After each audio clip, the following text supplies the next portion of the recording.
Jadi kalau kita masuk menggunakan akun supervisor, halaman data usernya muncul.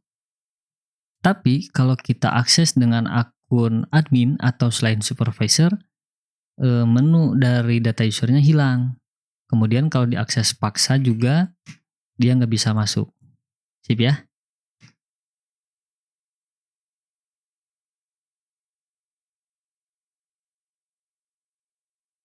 Teman-teman selamat datang, selamat bergabung kembali di playlist belajar Laravel. Nah, jadi gini teman-teman, di video kali ini kita akan coba bikin satu fitur untuk membatasi user tertentu dia hanya bisa mengakses konten apa aja gitu ya. Karena makin gede aplikasi kita, kontennya juga akan makin banyak. Kemungkinan juga kita tidak bisa share beberapa konten ke semua user kan. Nah, makanya kita harus batasi. Di video kali ini kita akan belajar membuat sebuah multi-role access menggunakan yang namanya middleware. So, jadi kita langsung mulai aja. Oke teman-teman, kita bikin sebuah multi-role access yang sangat sederhana dulu supaya teman-teman tahu bagaimana sih dasarnya membuat sebuah multi-role access. Nah, kita udah punya model user kan? Berarti kita harus bikin satu model baru namanya adalah role. Role di sini teman-teman bisa sesuaikan aja. Kalau di contoh kasus kali ini adalah ada supervisor dan juga ada admin gitu ya. Kemudian teman-teman lihat, saya punya 4 konten. Nah, sementara supervisor ini, dia bisa mengakses semua konten kan, ditandai oleh garis warna merah. Nah, kalau admin, kita batasi oleh 2 konten aja gitu ya.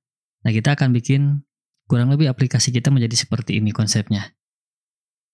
Yang pertama, kita perlu siapkan model yang namanya roles. Nah, kita bikin aja controller, migrasi dan seeder.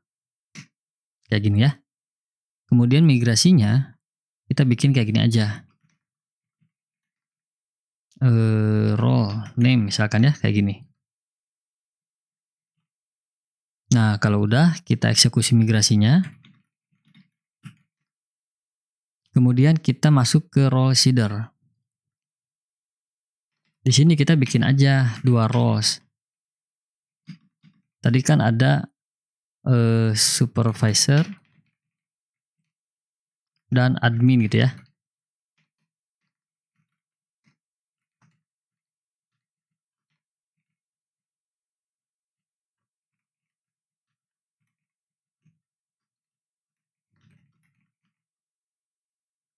Nah, kayak gini aja teman-teman. Sekarang kita tinggal eksekusi aja seedernya.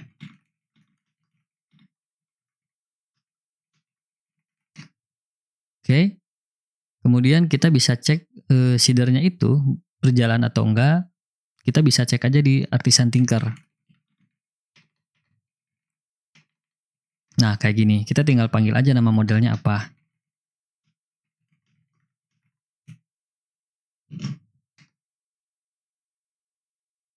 Oh, sorry. Modelnya adalah role, teman-teman. Saya salah. Mantap ya. Jadi sekarang kita punya 2 role. Yang satu supervisor, yang satu adalah admin. Nah, selanjutnya kita harus daftarin satu user, dia punya role apa gitu. Nah, caranya teman-teman bikin lagi migrasi baru. Kita bikin migrasinya itu di tabel users.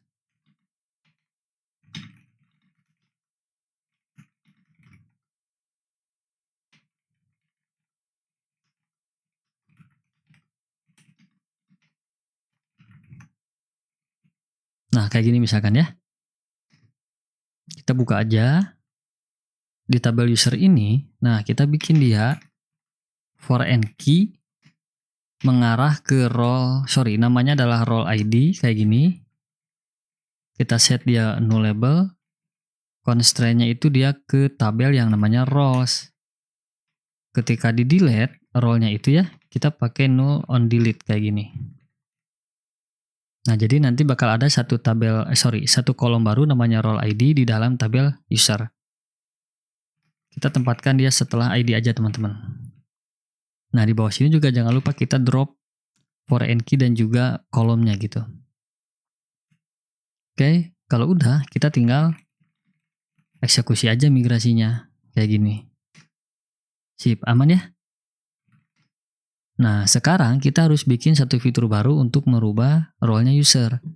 Kita bikin di sebelah kiri aja di sini, teman-teman. Nah, pertama kita bikin dulu controllernya. Misalkan adalah user controller kayak gini. Nah, kayak gini ya. Kemudian kita masuk ke web.php. Kita bikin root baru di sini.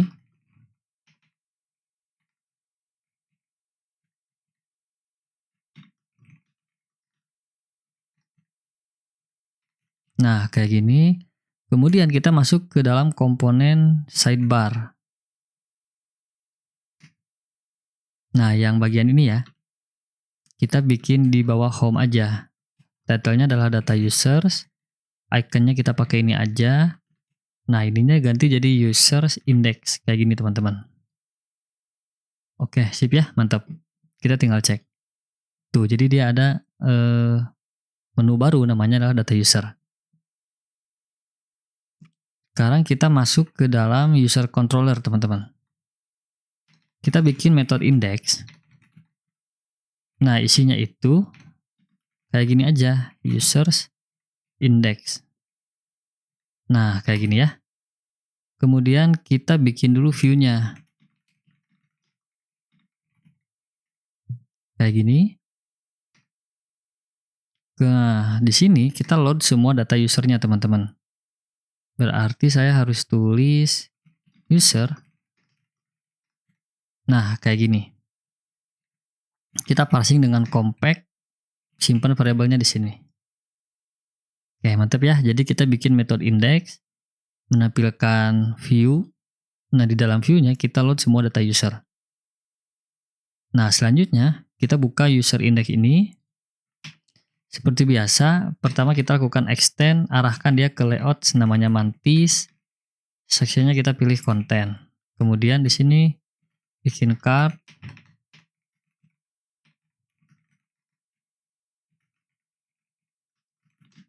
Nah, misalkan kayak gini ya.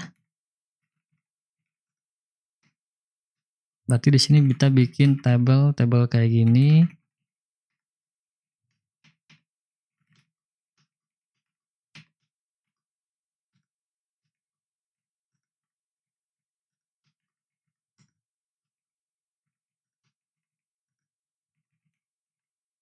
Nah, kayak gini teman-teman. Kemudian kita looping juga datanya, jangan lupa di sini. For each users.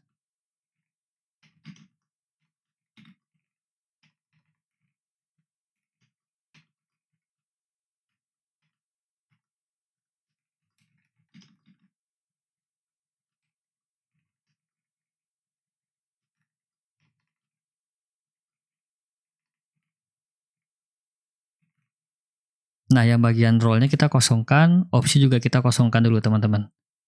Jangan lupa di bagian table ini kita kasih dia ID untuk data table-nya. Saya lupa, coba buka mantis.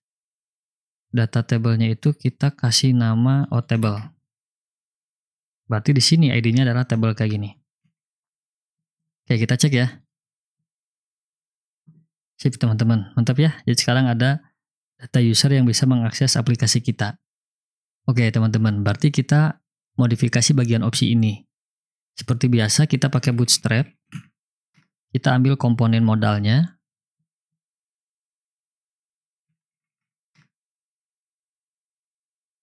Nah, yang ini ya.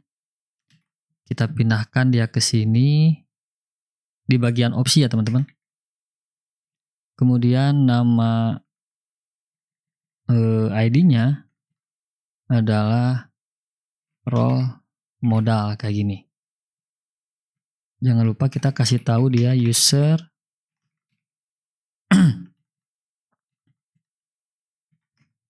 Keterangannya kita ganti role kayak gini ya.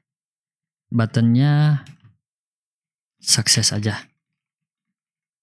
Nah, kayak gini.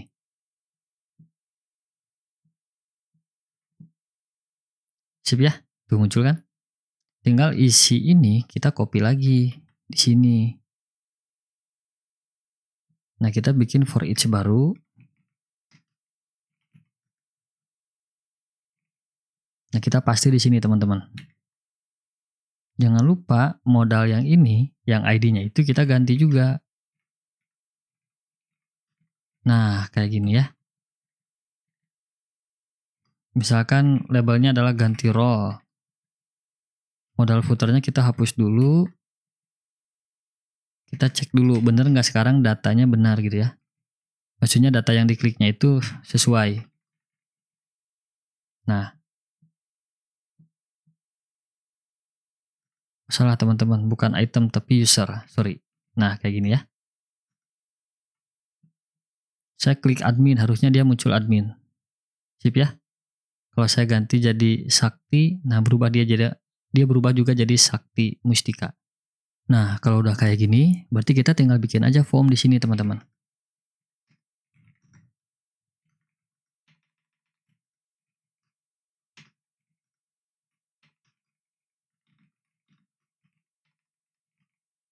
Nah, kayak gini ya. Kemudian kita pakai select. Jadi supaya nanti ngisinya itu tinggal pilih gitu.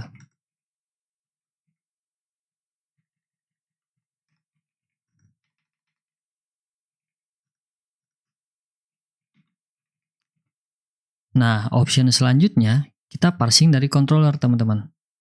Jadi kita masuk ke user controller, kita parsing dari sini. Ambil semua data di dalam modelnya role gitu. Nah, kayak gini ya. Kemudian di bagian sini kita looping rows-nya yang tadi. Nah, jadi kayak gini. Value-nya kita isi oleh ID di dalam data role kayak gini. Option-nya diisi oleh role name kan. Oke, kita cek teman-teman. Sip ya. Tuh jadi muncul role-nya ada supervisor atau admin gitu ya. Tinggal button-nya di sini sesuaikan. Nah, kita bikin button type-nya itu adalah submit.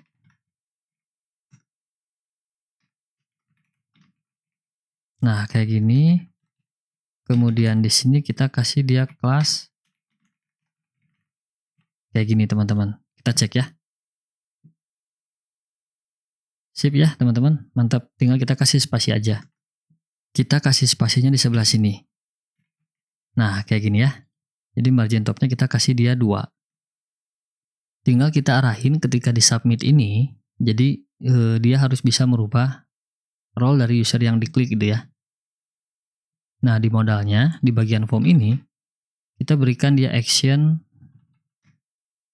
Kita arahkan ke dalam root baru ya. Namanya adalah update role kayak gini. Metodenya adalah metodenya adalah post. Jangan lupa kasih dia CSRF. Kemudian kita bikin input hidden, namanya adalah user underscore ID. Value-nya adalah ID dari usernya gitu ya. Nah, kita tinggal bikin aja role ini di dalam web.php. Jadi di sini teman-teman bisa bikin root baru, metodenya post. Nah, kayak gini.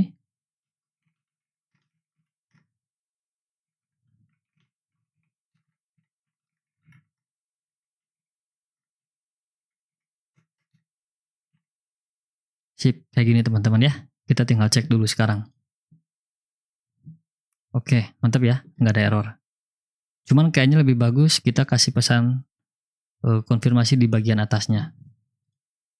Jadi di bagian ini kita bikin H1, pakai P aja. Mengganti role dapat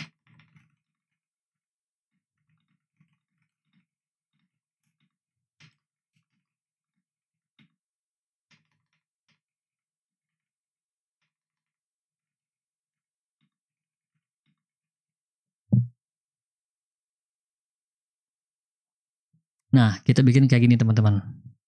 Kemudian kita kasih dia kelas, margin atas bawahnya kasih 2, kemudian kasih text center aja. Text secondary juga sama kasih. Sip ya, kita cek dulu sekarang. Sip. Berarti selanjutnya kita tinggal bikin aja metode update role di dalam user controller. Nah, kita cek dulu teman-teman, data yang dikirimnya benar enggak gitu ya. Kita kayak gini aja. Kemudian saya klik yang anom, saya pilih supervisor. Tuh, mantap ya. Jadi user ID-nya udah dapat 2, kemudian role ID-nya udah dapat 1. Kita tinggal eksekusi aja di sini. Pertama, kita bikin validasi dulu. Nah, kayak gini. Role ID-nya harus yang terdaftar di dalam tabel roles gitu. Kemudian, kita bikin aja variabel kayak gini. Nah, sama kita tinggal panggil aja sekarang user berdasarkan ID yang dikirim. Kemudian kita update aja role ID sama dengan role ID kayak gini. Kemudian di save. Nah, jangan lupa di bagian user ini karena kita pakai eloquent kan, yang boleh diisinya itu kita tambahin role ID kayak gini ya. Karena kita udah pakai ini suite alert, kita tinggal panggil aja kelasnya kayak gini. Kemudian return redirect sip kayak gini teman-teman. Kita tinggal cek ya. Saya rubah punya admin, supervisor, saya ganti role, mantap nggak ada error. Kemudian yang Aceh Subagja, saya ganti jadi admin, saya ganti role juga. Sip, mantap ya. Selanjutnya kita tinggal rubah aja bagian kolom ini. Nah, dia harus nampilin usernya punya role apa gitu ya. Berarti masuk aja ke model namanya user. Nah, kita bikin aja di sini satu nama relasi baru gitu. Kita arahkan ke dalam role-nya. Nah, relasinya itu kan nama relasinya misalkan role kayak gini. Belongs to-nya itu kita arahkan ke dalam model role. Kayak gini aja teman-teman. Nah, kemudian di bagian sini kita query-nya ganti, jadi nggak kayak gini. Kita pakai loading with role, kemudian kita get. Nah, kayak gini. Di index.blade-nya, yang bagian ini, nah yang bagian role ini ya, di sini kan, berarti user, nama relasinya adalah role, nama kolomnya adalah role name. Kayak gini. Supaya kan ada beberapa user yang belum punya role ya, supaya nggak error, kita kasih tanda tanya di sini. Gini, kita cek. Tuh, mantap ya teman-teman muncul. Jadi ada role supervisor, ada juga role admin. Kalau udah kayak gini, berarti kita bisa batasi admin ini. Kalau role-nya supervisor, dia bisa ngapain aja. Kemudian kalau yang role-nya admin, dia bisa ngapain aja. Sip ya. Teman-teman, kita kenalan dulu dengan yang namanya middleware. Jadi kalau tanpa middleware itu, setiap request, pasti dia langsung masuk ke dalam root teman-teman. Tidak ada pengecekan. Nah, fungsinya middleware adalah, jadi setiap kali ada requestnya itu harus masuk dulu ke dalam middleware gitu. Dicek dulu. Kemudian setelah valid dari middleware, dikembalikan lagi ke dalam root gitu. Contoh kasus kita akan bikin sebuah middleware untuk ngecek dia itu role-nya apa gitu ya, supervisor atau seorang admin gitu. Untuk bikin middleware itu, perintahnya seperti ini. Artisan make middleware. Misalkan verify is admin misalkan ya. Atau supervisor. Nah, kayak gini. Kita masuk ke verify is supervisor. Nah, di sini ya. Kita tangkap role ID dari usernya, teman-teman. Misalkan jadi request user role ID kayak gini ya. Kemudian teman-teman masuk ke dalam app.php tapi yang ada di dalam folder bootstrap ya. Ya kan ada config, ada bootstrap. Nah, kita bikin aja middleware aliasnya di sini. Middleware alias, nah kayak gini ya.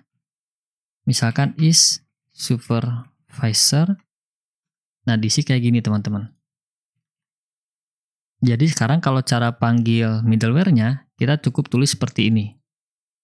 Nah, teman-teman masuk ke dalam web.php, kemudian di halaman user, kita tes aja kayak gini. Middleware is supervisor. Sesuai dengan nama yang ini ya. Nah, nama yang ini. Kita cek masuk ke dalam halaman pegawai sekarang. Tuh, dia udah otomatis bernilai 1. Artinya role punya admin adalah 1. Gitu. Nah, kemudian di bagian ini, kita tinggal lakukan pengkondisian aja. Pertama, kita tangkap dulu nilai dari supervisornya gitu ya. Supervisor ID. Role, where, role name. Nah, kayak gini diisi oleh supervisor. Kemudian ambil ID-nya aja gitu ya. Supervisornya kecil. Nah, kayak gini. Kemudian kita bandingkan. If role ID yang dimiliki oleh user, kalau dia tidak sama dengan supervisor ID, maka, nah kayak gini. Kita tinggal return, abort, nah kayak gini aja. Atau kita bisa kayak gini, karena udah pakai ini kan, suite alert, kita tinggal pakai alert aja, kayak gini. Error, gagal misalkan ya, Anda tidak memiliki akses ke halaman ini.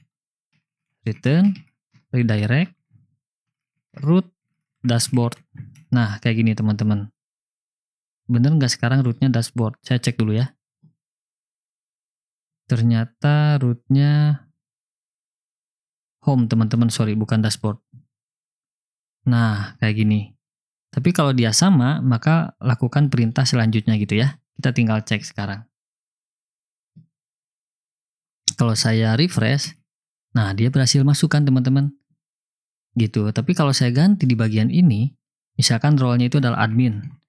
Udah pasti beda kan antara role ID punya user dengan ID dari admin gitu ya. Kita tinggal cek, saya refresh.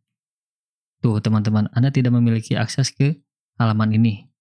Setiap kali saya klik, nah gitu ya. Mantap ya? Sip. Kita balikin lagi dirinya jadi supervisor. Nah, kayak gini. Sekarang kita harus coba login menggunakan akun yang lain. Di sini saya pakai yang AC ya, karena dia punya role-nya adalah admin. Nah, teman-teman bisa cek lagi password default-nya apa di dalam pegawai controller, metodenya store ya. Nah, di sini ada password default-nya apa. Oke, berhasil masuk dengan akunnya AC, kemudian saya coba masuk ke data user. Nah, dia error teman-teman.